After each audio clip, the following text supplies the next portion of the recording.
कला और संस्कृति के माध्यम से देशों को जोड़ने के लिए नोएडा स्थित मारवाह स्टूडियो में चल रहे 3 दिवसीय 12वें ग्लोबल फेस्टिवल ऑफ जर्नलिज्म कार्यक्रम के पहले दिन के तीसरे सत्र में म्यूजिकल परफॉर्मेंस का शानदार आयोजन किया गया। द्वीप प्रज्वलन के साथ कार्यक्रम की शुरुआत हुई। कार्यक्रम में doctor Sandeep Marwah, festival president ICMEI, chancellor AFT university of media and arts Sadur Rustambayev, ambassador of Uzbekistan Petra Sijo, consulate general of the Russian Federation बायोत्रा खमातो, प्रोफेसर हिंदी और उर्दू उज्बेकिस्तान अनिला सिंह, प्रवक्ता BJP Nidhi Singh, anchor Bharat news ने अपनी गरिमामयी उपस्थिति दर्ज कराई। कार्यक्रम में उपस्थित सभी अतिथिगण को पुष्पगुच्छ देकर उनका स्वागत किया। क्या पूछना चाहते हैं? पहले तो अपना इंट्रोडक्शन देती हूँ। मैं मिस यूनिवर्स रह चुकी हूँ 2023 की, निधि सिंह, और मैं 23 साल की उम्र में मैंने 660 अवार्ड अपने नाम कर चुकी हूँ और वर्ल्ड वुमेन राइट्स कमीशन की प्रेसिडेंट हूँ और अपनी इंडिया को रिप्रेजेंट करने के लिए जा रही हूँ और साथ में आप लोगों की तरह ही जर्नलिस्ट हूँ, एज अ न्यूज़ एंकर हूँ अभी भारत 24 न्यूज़ चैनल की।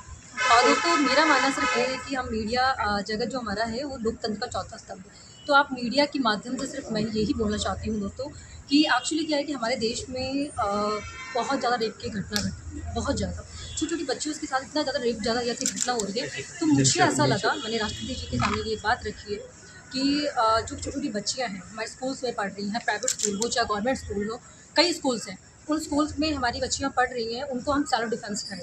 क्योंकि विदाउट सेल्फ डिफेंस के हम अपनी बच्चों को हम क्या दिखाते हैं? Good touch and bad touch सिखाते हैं ना। तो good touch and bad touch से क्या लड़कियां सेफ हो सकती हैं? नहीं हो सकती हैं। उसी बीच में कुछ ऐसा वारदात हो जाती है कि वो बच्ची जब तक घर पहुंचेगी तब तक कुछ ऐसा घटना हो जाएगा, तब तक तो बहुत देर हो जाएगी। तो मेरा मानना ये था कि 3 साल से 4 साल तक की बच्चे को सेल्फ डिफेंस सिखाया जाए, हर प्राइवेट स्कूल हो चाहे गवर्नमेंट स्कूल हो, हर स्कूल में सिखाया जाए। और जो लड़के हैं उनको सेक्स के बारे में पढ़ाया जाए। क्योंकि देखिए, हम लोग क्या कहते हैं कि हम लोग युवा पीढ़ी हैं, हम लोग आ रहे हैं, एक नई जनरेशन आ रही है और इसमें क्या है कि सारे हमारे युवा हैं और उनकी मेंटालिटी भी क्या है, फॉरेन कंट्रीज में क्यों नहीं रेप होते दोस्तों? नहीं होते ना बिल्कुल भी। तो इसलिए मैं ये चाहती कि हमारे इंडिया में भी रेप जैसी घटना को रोका जाए। और क्योंकि देखिए, बड़ी बच्चियाँ तो ज़्यादा नहीं, बट छोटी छोटी बच्चियाँ, मेरे सामने 3 साल की बच्ची ने मेरे गोद में दम तोड़ा। मैंने वर्ल्ड वुमेन राइट्स कमीशन की प्रेसिडेंट हूँ और साथ में मैंने इसमें कई कार्य किए हैं। तो मुझे ऐसा लगा कि हमें ऐसा कुछ बड़ा स्तर पर काम करना चाहिए और क्या कहते हैं, हमें उन छोटे छोटे बच्चों को, 3 साल के बच्चों को, हम अपने पेरेंट्स को भी खुलकर इस पर बात होनी चाहिए। और हमें जैसे हमारे नाक, आँख, कान सब होते हैं, उसी की तरह से हमारे इंटरनल पार्ट्स होते हैं। इंटरनल पार्ट्स के बारे में बात करना या उनके बारे में एजुकेशन देना, सेक्स एजुकेशन के बारे में, तो ये ऐसी घटना नहीं घटी। तो मुझे ऐसा लगा कि हमें इन चीज़ों को ख़त्म करना चाहिए। जैसे हम आँख और नाक, पीरियड्स के बारे में हर चीज़, पैडमैन मूवीज़ आई है दोस्तों, पैडमैन मूवीज़ के बारे में हमारे इंडियंस के बारे में पता चला। हम लड़कियां क्या करते थे, अपने भाइयों के सामने पीरियड्स के बारे में बात नहीं कर पाते थे। तो हमने सोचा ये पैडमैन मूवी भी आई, उसके बाद क्या हुआ, लड़के और लड़कियां सबको पता चला कि पीरियड्स का मतलब क्या होता है। उसी तरीके से अगर हम अपने देश में सेक्स के बारे में बात करें, हम इंटरनल पार्ट्स के बारे में बात करें, तो इन चीज़ों के बारे में ये चीज़ें खत्म हो जाएगी। क्योंकि आपने देखा है बच्चों के साथ कि छोटी छोटी जो लड़कियाँ होती हैं, बच्चे होते हैं, लड़के होते हैं, अगर हम उनको ये बोलेंगे इधर नहीं जाओ, तो वो क्या करते हैं? वहीं जाते हैं। लेकिन अगर हम उनको दिखा देंगे कि नहीं, ये चीज़ें, इसकी एक सीमा होती है, एक आयु होता है कि हमें किस टाइम क्या करना चाहिए। शादी के बाद सबको पता है ये सब चीज़ें होती हैं, बट उनको एजुकेशन देना चाहिए। जब तक अगर हम एजुकेशन नहीं देंगे तो हमारे देश में ऐसी घटना घटती रहेगी। और मेरी माननीय राष्ट्रपति द्रौपदी जी मुर्मू जी से कहना, सिर्फ यही कहना है, आप मीडिया के माध्यम से, हम जर्नलिस्ट जितने भी हैं, हम लोग इसके माध्यम से हम अपने देश में ऐसे क्राइम जैसी चीज़ें हैं उसको ख़त्म कर सकते हैं दोस्तों। तो आओ मिलकर हम लोग इस काम करें। Thank you so much everyone. मेरा नाम बायोत है और मैं जैसे यहाँ जो हिंदी गाने सुनाए उन्हीं की तरह बचपन से भारत से, हिंदी भाषा से मेरा बहुत बड़ा प्रेम था और इसीलिए यहाँ ताशकंद में एक ओरिएंटल स्टडीज़ फैकल्टी होती थी, उसी में 5 साल का हिंदी का कोर्स पूरा किया। इसके बाद 1 साल के लिए लखनऊ यूनिवर्सिटी में आया और फिर 86 से 90 तक मैं बोकारो स्किल प्रोजेक्ट में एज इंटरप्रेटर रहा हिंदी के। और इसके बाद मैं पूरी ज़िंदगी Tashkent state university of oriental studies में हिंदी पढ़ाने में लग गया है और अभी तक वही उसी यूनिवर्सिटी में मैं हिंदी पढ़ाता हूँ। और इसके साथ साथ ताशकंद में इंडियन कल्चरल सेंटर है, वहाँ लोकल लोग जो हिंदी सीखना चाहते हैं, हम उनके लिए स्पेशल कोर्स है हिंदी भाषा के, मैं वहाँ भी हिंदी पढ़ाता हूँ। और मुझे बड़ी खुशी हो रही है कि आप जैसे जवान लोगों के बीच में मैं आ गया हूँ और मेरी उम्र 10 साल पीछे हट गए हैं। आप समझिए, जितने मेरे उम्र है वो मैं 10 साल छोटा हो गया हूँ। आप सभी लोगों को बहुत बहुत धन्यवाद, क्योंकि कुछ लोग कहते थे कि जो पुरानी जो गाने हैं आजकल के जवान लोगों को इतना पसंद नहीं, मगर मैंने यहाँ देखा सुना है कि जो कभी उसको कहते हैं बोले बिसरे गीत कहते हैं, मगर वो ऐसे गीत नहीं है, वो जिंदा गीत है, वो हमेशा जिंदा रहेंगे। जैसे उज़्बेकिस्तान के किसी भी कोने में जाइए, किसी भी घर में जाइए, राज कपूर के आवारा, श्री 420 के सभी गाने लोग सुना सकते हैं आपको।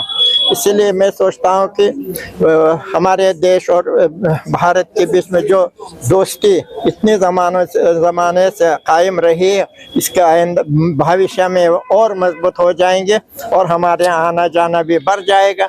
और अभी भी हमारे यूनिवर्सिटी ऑफ ओरिएंटल स्टडीज़ में इंटरनेशनल जर्नलिज्म के डिपार्टमेंट अभी नए खुल गए हैं, और मैं उम्मीद करता हूँ कि हमारे यूनिवर्सिटी और आपके इस कॉलेज यूनिवर्सिटी के बीच में भी आना जाना कायम रहेगा।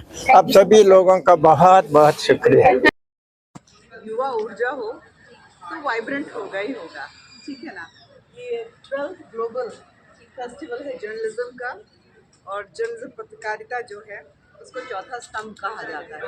और चौथा स्तंभ इसलिए कहा जाता है कि बाकी जो 3 स्तंभ हैं, अगर हम उनकी बात करते हैं, एग्जीक्यूटिव, जुडिशरी एंड लेजिस्लेचर, उसको अगर स्टेबलाइज करना है तो उसके लिए हमें पत्रकारिता जर्नलिज्म की आवश्यकता पड़ती है, नहीं तो डेमोक्रेसी की कुर्सी डोल जाएगी। तो आप लोग वो लोग हो जो लोकतंत्र को स्थिरता देते हैं, तो अपना महत्व समझें।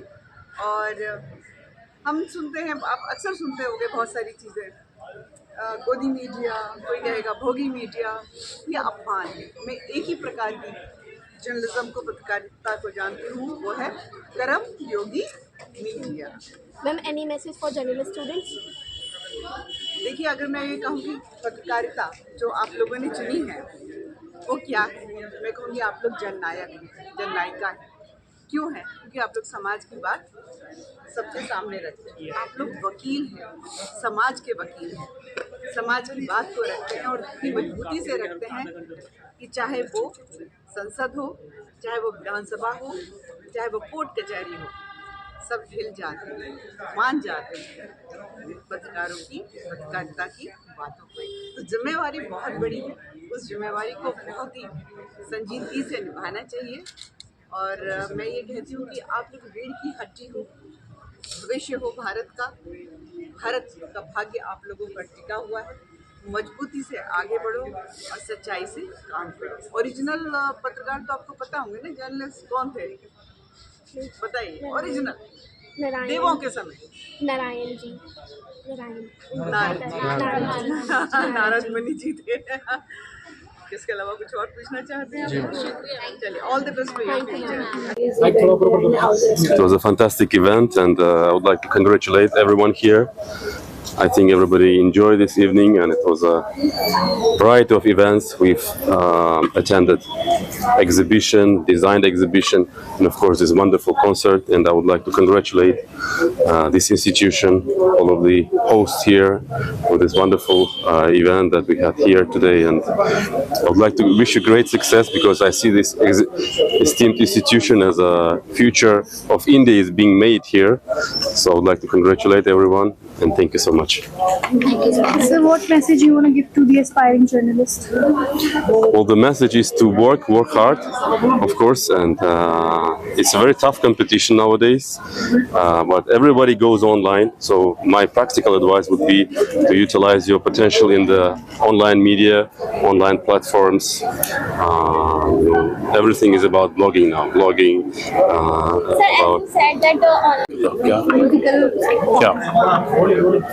upcoming days में सर क्या 12th global festival of journalism के आखिरी इस प्रोग्राम में पहले दिन के हम लोगों ने गीत और संगीत का कार्यक्रम रखा, और मुझे बड़ी खुशी है कि उज़्बेकिस्तान से एक ग्रुप यहाँ पर पहुँचा है जिसने हिंदी फिल्मी गानों का यहाँ प्रदर्शन किया है।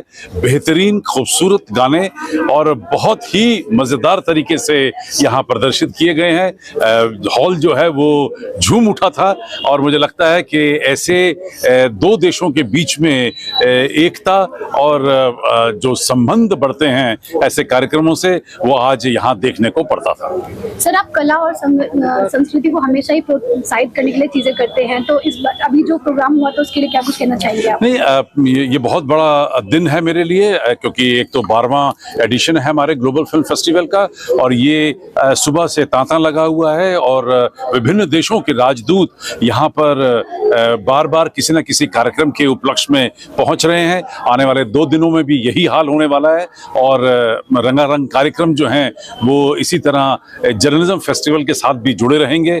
आज इंटरनेशनल डे ऑफ जर्नलिज्म है, कल रेडियो डे है और परसों वैलेंटाइंस डे है, और तीसरे दिन हम लोगों ने यहाँ पर फैशन शो का भी प्रदर्शन रखा हुआ है। मुझे उम्मीद है कि सारे कार्यक्रमों में हमारे सभी यहाँ पर आने वाले डेलीगेट्स अलग अलग देशों से, अलग अलग प्रदेशों से और खास तौर पे जो स्टूडेंट्स हैं वो पूरा आनंद लेंगे। तो वैलेंटाइन डे के साथ ब्लैक डे भी है सर, 14 फरवरी, वो हमारे लिए ज्यादा इम्पोर्टेंट है as compare to Valentine day, तो आप उस पर क्या बोलना चाहेंगे? मैं इतने भव्य कार्यक्रम के बीच में ब्लैक डे के ऊपर अभी कुछ नहीं बात कर रहा। Thank you.